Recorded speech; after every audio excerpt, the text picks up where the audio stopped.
all the news and interviews you know and love. It's the Northwest's #1 racing podcast, the Shaun in the Dirt podcast. This is Shaun, and you're in the dirt.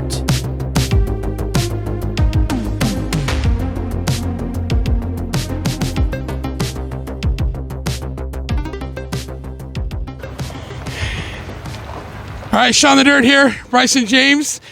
Wow, what a weekend, huh? Yeah, definitely a fun, exciting one. I mean, every time you hit the track, you won, huh? Yeah, the clean sweep was definitely not what I expected coming into this weekend. So, Modified Nationals was one of those ones that you hadn't quite knocked off the list. You'd won the Race of Champions, which you got last night, but you hadn't gotten this race yet. So what was the mindset tonight going into tonight's race? Yeah, last time we were here 2 years ago, and I broke while leading this race, and that was like the only time I've ever been good here. And so like I knew we have very similar car, and we've just been really, really good lately and consistent. And I figured a good starting spot would make it, the difference maker. I'd say if we started 12th in that one, it would have been a lot more difficult to win. I don't know how many guys came from deep to finish in the top 5 or 10. But yeah, starting 4th was the big difference maker. That's kind of what the whole weekend laid on, was that redraw and where we were going to end up.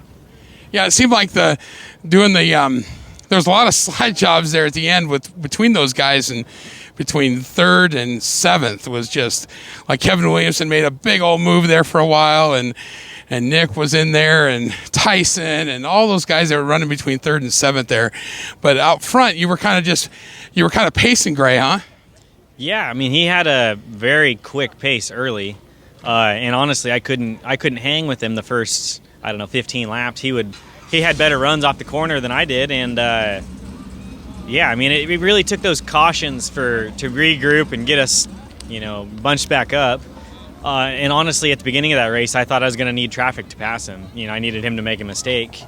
And I think we were just good enough later. Like, he would go to the bottom of turn 3, and I felt like, when you missed it, you just sat there and hung and spun the tires for so long. And with like 10 to go, I was like, I had no shot at him anywhere. And I was like, well, I'm just going to rip the top and see what kind of run I could get. And I could feel it. I kept getting tight, and I could feel the run coming. And then, I finally just hit it like 3-4 times in a row and able to slide him, and he slid me back and barely crossed him back over to stay ahead of him.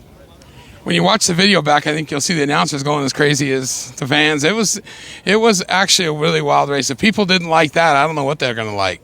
Yeah, and honestly, like this Grace Harbor Elma, it does get a bad rap. Sometimes it's rough, whatever. I think it just takes cars to show up to widen the place out. Because, I mean, we rolled out for hot laps. It's like, God, I'm going to suck on this thing. It was, like, fast and a little choppy still. We rolled out for the late model race, and it just cleaned right off all the way across, which is exactly what the modifieds needed. I mean, if it can be like that every time, I'd race here a lot more. It shows it makes some great racing and a high rate of speed. We're hauling the mail here compared to everywhere else we go. Yeah, and the late model with the modified this weekend was just a great show for the fans. Yeah, I'd say next year we got to do it that way again. We got to piggyback. I feel like it made the modified racing better because it moved out the track more. When we mix the modifieds with sprint cars and stuff, they run on 2 completely different type of racetracks. The late sprint car, you would need a lot more traction, where the late model can run the exact same thing as a modified and put on great racing. All right, who'd you like to thank that helps you out here? I got to thank Jerry Schramm a ton. He lets me wheel these hot rods and supports us all year, and I'm very thankful that he puts us in this position. I got to thank my dad, my wife, Dominic.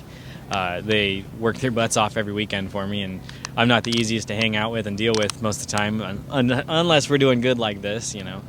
But I got to thank Schramm Excavating and Schramm Motorsports, James Gang Pizza, Lynn Benton Insurance, Northwest Platinum Trucking, JK Pickle Trucking, and Skyline Ford. Well, congratulations, and thanks for coming up. Yeah, thank you. This is Shaun, and you're in the dirt. Shaun the Dirt here with Collen Winebarger. Well, how was your weekend? That was a big win tonight, huh, in the late model?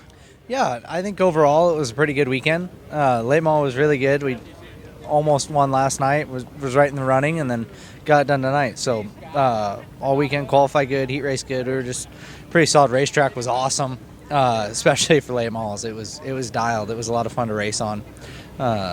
Modified, just I put us behind in the heat races yesterday, and rolling off 18th. It was a wild race. I restarted on the bottom every single restart, which was a killer. I just wanted to stay green. I was doing just fine. The yellow come out, and I'd have to go to the bottom, lose a couple I just got back. So overall, good weekend. We rallied up there pretty far in the mod race. For a minute there, I think I got to 4th for a hot second. I was like, man, I might run at least up to like 2nd or 3rd of this thing. Yellow, back to the bottom, lose some more spots. So overall, great weekend. Grace Harbor did a great job, especially with their track prep. And then just the show, like we were done pretty early every night, and it was cool. Yeah, it was fun to watch you. Phil and I were trying to follow everybody, but the slide jobs you guys were doing in 1 and 2, it looked like, I don't know if it was running the late models first, just cleaned the track off, but the modifieds were doing some crazy stuff tonight. Yeah, I think some of the modified guys might have lost track of what they were doing, because it was some good stuff, and it was also some pretty bad stuff. So it was wild nonetheless. Had to have been fun to watch. I hope the late model race was super fun. I had a few people say that the crowd got pretty loud and into it. So that's cool. I mean, all we want to do is put on a show. Yep. I think they want to see big time late model racing in the Northwest, and you got to race some big time late model racing recently. Because I've been watching. Like this beginning of the year and stuff. You got to race with some of the Lucas Oil stuff. So I think they want some of that caliber stuff here. Not that the Northwest guys are doing a great job, but they want to see the bigger stuff out here. No, and hopefully we're just so far over here. It's tough for any of them. They've all, when we were just back there, we raced with Outlaws and Lucas, and they're all like, we'd love to put like a Western swing together, but it's just like so far, and there's no, like, except for in Oregon, there's nowhere else where there's like local cars to race with it. We're sprint cars, the whole West Coast and wherever you got cars to, fill the fields in for them. So I think it's just going to be tough. Be cool. Local late model racing's on a very big upswing right now. Awesome car owners like the Schramm brothers and Koffel and all these guys putting people buying this equipment and getting it out here. So we even have cars capable of putting on that kind of show is pretty sweet. They're got to be the coolest cars in the world. I love late models, especially supermotors, which we don't ever race, but we brought it up here, and it's so cool. The sound, you can't beat that sound. Yeah, no, it's 900 horsepower. You just let her rip around here. It's pretty fun. Yeah, and Nikki also, the stuff that she's done to help us both at the track to promote this. And 2 years ago we had 13 cars here, and look at 2 years later we're getting 23 cars to come up. No, Nikki is busting her butt. I don't know why. It's a lot of work, and she don't make nothing off of it.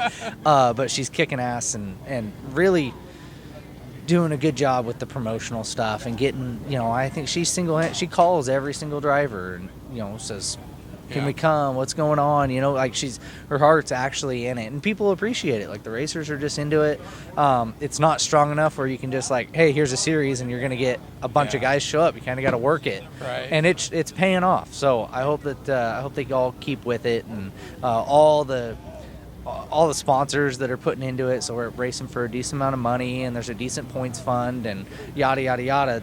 It's all what's making it work. So I hope it just keeps growing from here. So what's your plan then? We got some big races coming up. I know we got some big Oregon races coming up, and then do you plan on doing some more of the national stuff too? Because it was really fun. I know you had some issues with the car a little bit, but it sounded like you were getting that worked out. And it's. I always said you're one of the most talented Northwest guys we got, and we always wanted to see you, show what you could do against the national people, because I know you can hold your own against them. Yeah, we kind of blew our wad there in May. Yep. Going and running, we were regular for like almost 3 weeks and ran 10 nights or something, and it was just good. Now we just want to go back, but the costs are pretty crazy. So I don't know if we'll get to do any more. And this is busy season and around home, so we'll race around here and probably next winter try to hit the ground running again and try to go do some more, because we proved this last winter and springtime that when we go, we can like compete. I mean, we're running with them, so they're just really good every night. So we'll see. This year we're probably done for traveling really, but it was like a good little test run. We know what we didn't know before, and I think we're ready to rip when the opportunity arises. And just like it's a long ways for them to come here, it's a long ways for you to go there. Everywhere. I mean, the closest place, that Nebraska deal we went to was about as close to Oregon as you can get, and it was still 28 hours. Just everywhere, anything you want to do, you're driving a long time and spending a lot of money on diesel. And it was cool to see the Superman car back out, kind of fitting this time of the year with the new Superman movie, and cool to see that out there. Kind of confuse our scores where it doesn't come up, the S doesn't come up on our scoreboard, but we just put the 14 back in there so at least people knew when you were leading. So, but still, it was cool to see that car back out. Yeah, no, it's been sitting in storage for a couple years. We've just been racing other stuff, and it was fun. It was really fun. Like I said, I messed us up. We were in a great position yesterday to start right in the front tonight, and gave that away and ran up there from 18th. And I think we salvaged what we could, given what I gave us. So no one to be upset about. It just is what it is, and it was fun to drive it. Actually selling it, so driving it and having a little bit of speed is good too. So hopefully someone will come up and get the checkbook out. Oh yeah, hey, there you go, and putting a show on for the fans. So that was good. Who would you like to thank that helps you out? I know you got a growing family there, and I know you're busy. Yeah, no, of course, my family and my wife, my girls, my oldest and my wife, they're off playing softball this weekend, so it's just me and the youngest, and my dad and Bradley, mom, brother, everyone. This is a big team effort. Everyone in the races knows. And then Jimmy Schramm, he owns my late model cars, and they're a pleasure to drive. I love late models, are by far my favorite, and he makes it possible. Schramm Brothers Estivation, John, Julie at Swan Island Sheet Metal, they do a ton for me. Checkered Flag Asphalt, Reed's Automotive, Donofrio's Skyline Ford, Northwest Platinum Trucking, all the guys, the tech support guys, like this deal. This motor's had some issues, and Clements has been super cool. 1-2 wraps keeps us looking good. Just everyone that makes it happen. This is late models. They're my favorite. They're also the most expensive thing we do. So I need all them guys help a lot. It reminds me, I had one more question that Phil and I were talking about. So that you give discount race car parts gives the quick time, right? Yeah. So when you win the quick time, you are discount race car parts. Am I correct? So what do you do with the money then? Isn't that your money that you already put into the series? Yeah, no, it's funny, especially this weekend. 2 days I didn't go give it to Nikki beforehand like I was supposed to, so she came over with the board, so I'd hand it to her and she'd just hand it back to me and I'd take the picture. So yeah, it's not really making $100, but it's not spending $100. So it was just something we thought would be fun and kind of cool to do for the tour, and it paid off. Everyone's into it. Yeah. All right. Well, hey, thanks for coming up here. We really always appreciate when you come up here. I know the results. Obviously, you won the late model, but you didn't do the 40 laps in a row like you did last year. But we appreciate you coming to the Grace Harbor, and we appreciate all the nice things you said about us. Yeah, absolutely. Thank you, guys. This is Shaun, and you're in the dirt.